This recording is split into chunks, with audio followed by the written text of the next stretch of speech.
Here is a support video if you've had trouble finding connections and uh, getting the learning target or the prompt connected with the check mark, right? So the learning target is probably being coming up with strategies, but the other ones we can go through together as well. Okay, the connections. So switching between focused and diffused modes. Focused, it looks like there's this guy here is concentrating like the Dickens on that, and there's the word focus that seems to go along with. If switching between modes is so important, how do we do it? Well, if we want to focus on something, it's easy. As soon as we make ourselves turn our attention to it, the focus mode is on. Your thought ball goes swooshing around on that table, and unfortunately, it's difficult to keep our attention on something for long periods of time.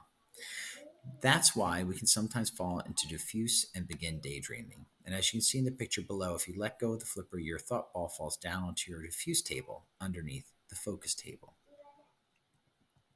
So the relationship between focused and diffuse is one of the strategies they're advocating in this chapter. So I'm just going to put my check mark between those two. Your mind stays in focus mode as long as you keep using the flippers. There's a flipper there, and that's the flipper that they're talking about here. But when you let go of the flippers, your mind goes free. The ball drops down onto the diffuse table.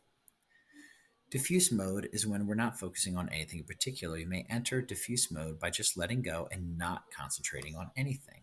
Letting go, not concentrating. Going for a walk helps, or looking out a window from a bus, or taking a shower, or falling asleep. Many famous people have had great insights when the events of the day were sloshing around during sleep.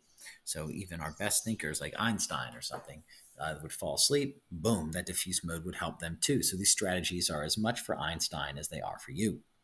It also seems that focusing on something else can take us temporarily into diffuse mode related to what we're not focusing on. When we focus on cuddling our dog, we're not focusing on the math problem.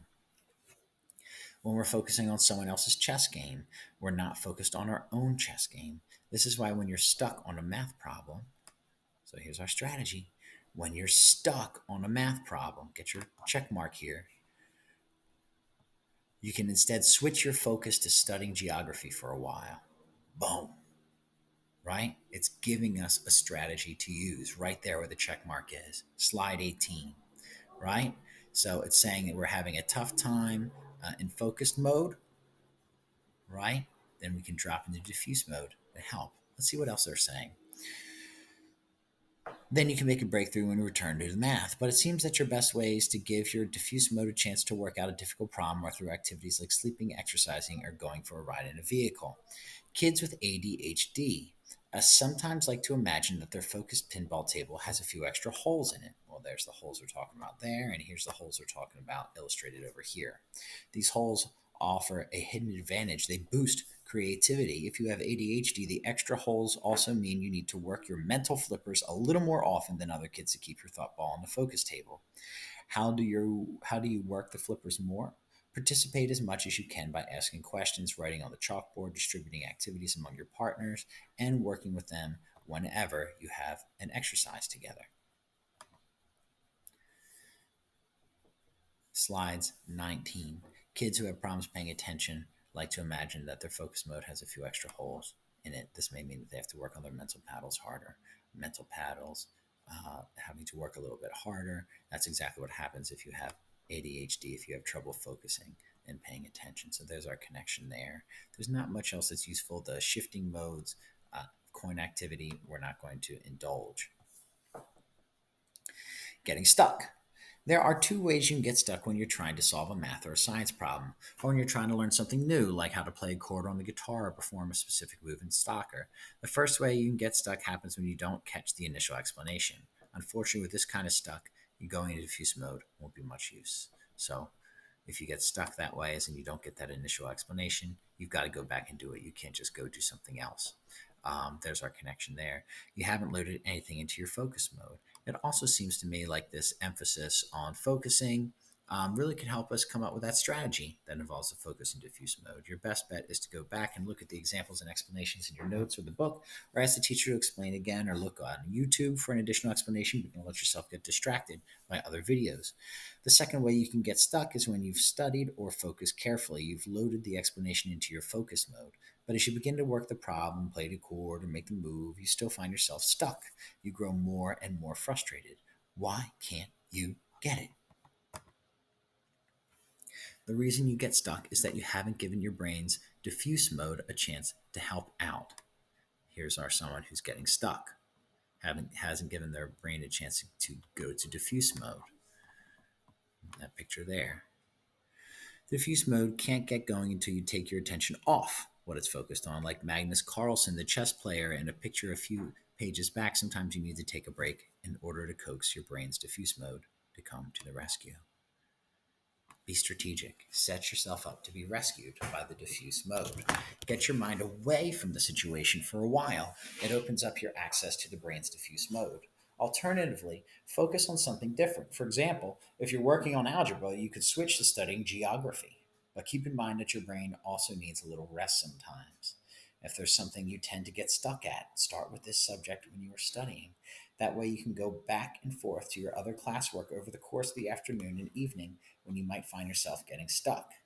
You don't want to leave your hardest subjects to the end when you're tired and have no time for diffuse learning. When you're in diffuse mode, your brain is working on the problem quietly in the background. And although you're often not aware of it, the thought ball in your mind is whizzing around your diffuse mode table and can bump into the ideas you need to solve the problem. Well, there's diffuse mode on my video game console there, and I'm going to match that to the diffuse mode in the sentence here. When you take a break, how long should it be? Well, this depends on you and how much material you need to cover that day. 5 or 10 minutes is a good break time. Very strategic, even just to give us that specific amount of time we should take to give our brain a chance to go at a problem fresh. Try not to make your breaks too long. You want to finish so you'll have part of the evening to relax.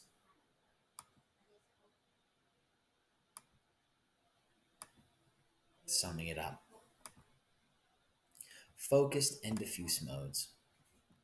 Our brains operate in two modes, focus and diffuse.